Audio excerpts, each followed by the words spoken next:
Dinky do. Well, here we go. It's another edition of the Trigger Warning Fun Time Show. Me llamo es Scratch Masterson. Superfan Ozzy. Babyface Nelson. Donde está la biblioteca, Jack Spade? First things first, this episode, Celebrity Deathpool. Deathpool, who's going to die next, and who do you want to die? I'm looking at Hugh Hefner, thinking he's looking a little long in the tooth these days, as is Charlie Sheen. I don't know that he's got much time left on this planet. Is he going to end up... So he's HIV positive, right? Charlie Sheen is, yes. So is he going to be like Magic Johnson, where he just like... Goes on forever? Yeah. I don't know if he has Magic Johnson money to support that, though. We'll see. I mean, there's still people out there buying... I don't know, what's the Charlie Sheen movie that they'd still be watching today? What's the one with the trash men in it? Oh. Ooh, Men at Work. Yeah. He and Emilio. Right. Or the National Lampoon Loaded Weapon. Loaded Weapon, yeah. Charlie wasn't in that. That was Emilio. That was it? his flick. Yeah, that was him and Sam Jackson. A pre-fame Sam I can't Jackson. tell these Sheens and Estevezes apart. One has AIDS, the other doesn't. I remember seeing Jane's Addiction at the very first Lollapalooza, and everybody said, "Oh, you got to go. You've got to see Perry Farrell before he passes away. He's got AIDS, you know. Perry Farrell's got AIDS. You got to see him before he dies. He's still alive and kicking and making music. He never had AIDS." Where did these rumors come Rumor mill. from? Everybody was talking about it before at the the first internet. Lollapalooza. Have you noticed that even though... So we have the internet, which is both a blessing and a curse, because nowadays all it takes is one person tweeting like, oh, you know who's dead? Meatloaf. And then all of a sudden, like, there's articles about how Meatloaf is dead or Richard Simmons is being held hostage. Or the worst ones are when people are like, oh, rest in peace to this person, and they died like 3 years ago. Yeah. Because it's the anniversary of their death. That's when that usually pops back up. Did you see how I had posted on our Facebook page that Justin Bieber was rumored to be going out to the Harwood Grill and Saloon for one of their Wally burgers? And then people were commenting, oh, road trip. Yeah, right? Is this true? In fact, you know what I was going to say is you needed to give them a call and say that, like, You're welcome. That extra 100 people, like, that was me. I'll Right. take 10% of whatever the take was. So who do you want to see pass away? Who's on your death pool prediction list? For me, it's actually Ozzy Osbourne. Oh, I thought you were talking about yourself. No, not myself, but he's newly single now and on his own for the most part. So I have a feeling he's going to revert back to some of his old ways, and it's going to catch up to She him. was the only one reining him in. Yeah, she kept a tight choke on him. You just met Ozzy. I did. Face to face, didn't you, Jack? I did, yeah, back in January at the Sabbath concert in Minneapolis. And how's he looking? He was looking good, very, very coherent, very together.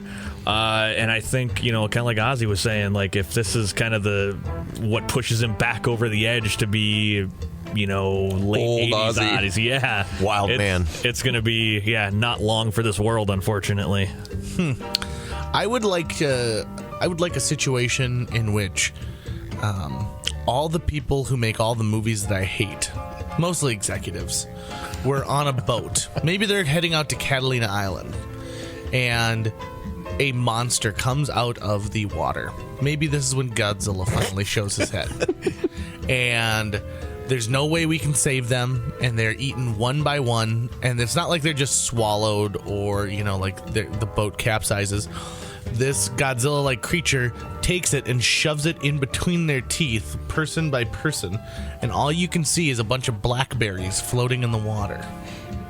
So who are these directors? Oh, Michael Bay is one of them.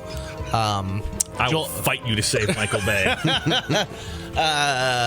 Jerry Bruckheimer now is on that list. Who else do I hate? There's so many. Giving you cinematic nightmares, There's these so guys. many people. Now, who do I think is really going to die?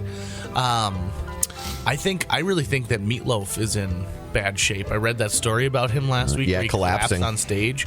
And I saw the documentary they put out about him from a couple of years ago where he was getting ready for his last tour. And he was barely keeping it together at that point. And he's one of those guys who has always been a big guy, right? Even when he slimmed down, he still is a big guy.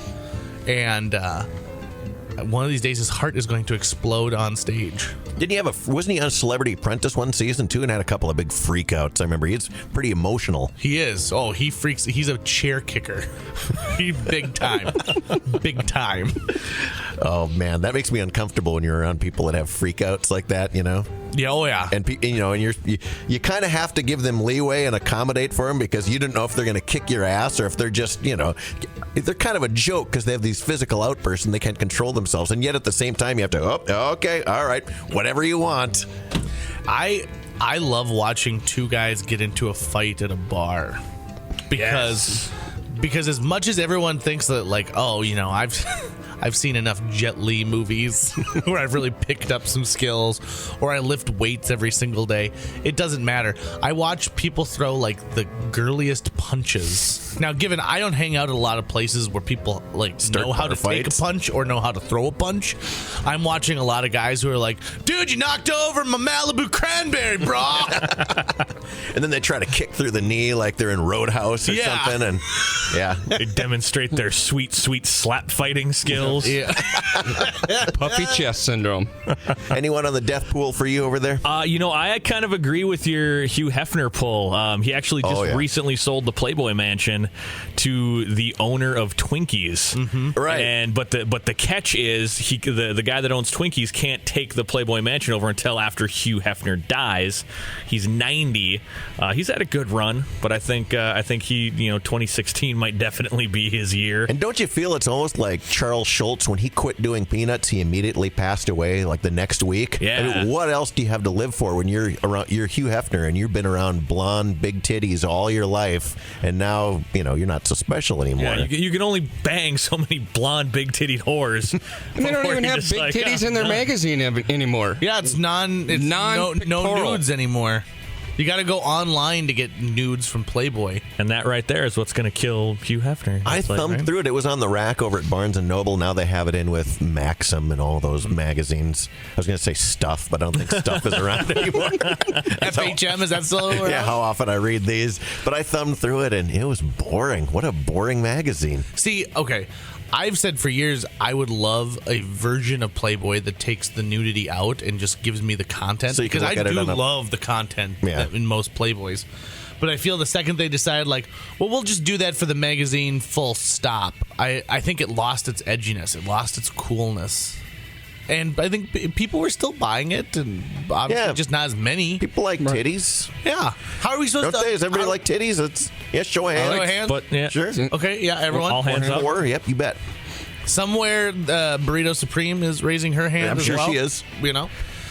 But who, in all God's honesty, still buys magazines? Oh, I do. Do you really? I love magazines. I get them all just right to my iPad. I'm a total digital junkie. I don't like having clutter anymore. But comic books, you buy comic books and graphic novels, don't you? I'm slowly converting them all to just digital. I am. You can just read them anywhere. You don't have taken up all your room. You seem like you'd be a tangible, gotta have it in hand kind of guy. Don't get it twisted. I still have a shitload of Transformers that I'm never getting rid of. Usually when I'm looking at Playboy, I'm definitely a gotta have it in hand kind of guy. Right?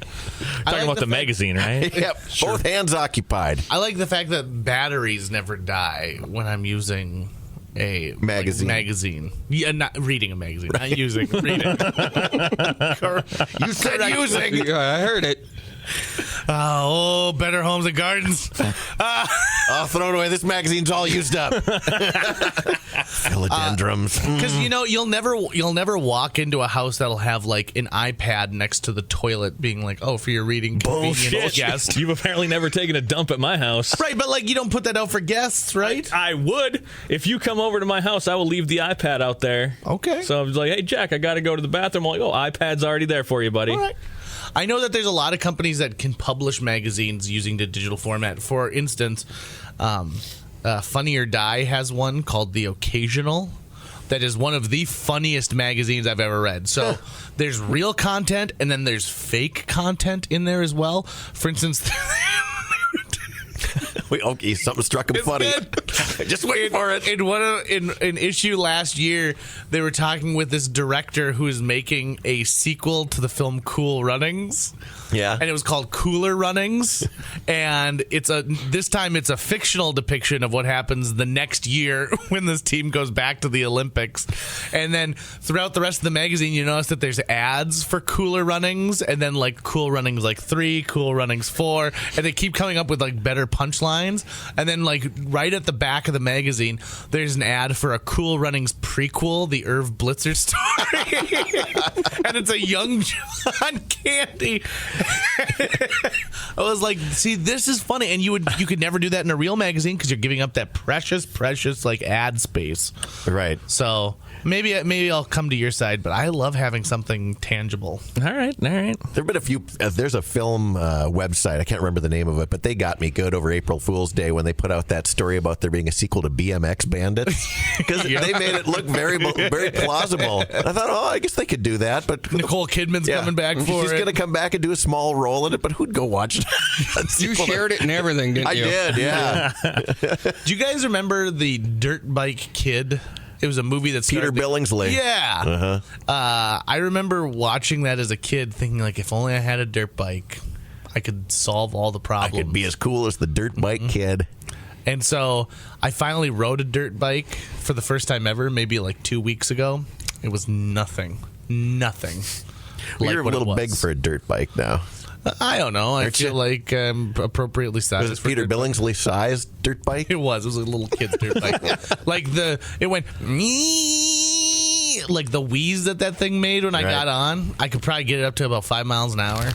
Did you bring us some tacos over there? I did. I sweet. I don't know if you guys are interested, but I remember we were talking off air last week about everyone's favorite stuff, and so I thought I'd bring a little bit of lunch. Here's a. Is that Taco Juan's? It is Taco Juan, so I got Taco Jose? the Olay stuffed one for you, Ozzy. Oh, thank you very and much. Scotch is requested. Here's just some cheese and pico. I don't know. That's what all you're I need. thinking. I just eat it with my fingers. And That's I got good dips, I call it. I got a couple of these Cheeros here and a couple Supremes for Mr. Jack Spade. Man, thank you. There you go. I tell you, I love having a good taco. Hey, did you get mine? Mine have no lettuce. No, I- there's lettuce on this. Yeah, I didn't have anyone do anything special with it. Brush it off, mate. Yeah. Brush it off. The fuck you mean brush it off? It's not like it's got like a tomato or something. You're not. What do you got? Anaphylactic. Fuck, you guys know how shock much I syndrome? fucking hate lettuce. Like, there's one thing in this fucking world I hate. We were talking about this like last week. You're like, dude, why do you fucking hate lettuce so much? Like, it came up in discussion. You were like, I fucking hate lettuce. It's crunchy water kryptonite. It makes everything taste like fucking lettuce. Now this taco tastes like fucking lettuce, no matter how much I scrape it off. What the fuck, dude? It's gonna taste like processed beef. I've fest. never tasted. I don't think there's a flavor to lettuce lettuce. has no taste. Tastes You know like what? water, Fucking- if anything. Take a bite of that, Ozzy. Yeah, it tastes like fucking lettuce. What the fuck? Tastes like a taco. Yeah. Jesus What is Christ, your man. what's your aversion to lettuce? What is the problem with lettuce? It makes everything taste like lettuce, and lettuce tastes like shit. Do you hate all forms of lettuce? Yeah, fuck a romaine lettuce. You can suck a dick with some iceberg. You can. Okay, I think this is. Wait, hold I'm on. done. Wait, what? No, we're going off the rails what? here. What? Well, what about like spinach? That's a leafy vegetable. Spinach is fine. Cabbage? Okay, yeah, that's good. What about like a thinly sliced cucumber? Also acceptable. What about lettuce? Fuck you, I'm out. Hey. Well, now he's left the podcast. We have to cut this one short today, I guess. I'm gonna eat his. I've never heard of anybody having an issue with lettuce. Of all things, lettuce. There's no Must have been flavor at all. Abused by like a lettuce farmer. All right. Well, we will join you again next week. Please join us. It's the Trigger Warning Fun Time Show. Adios. Peace. See ya.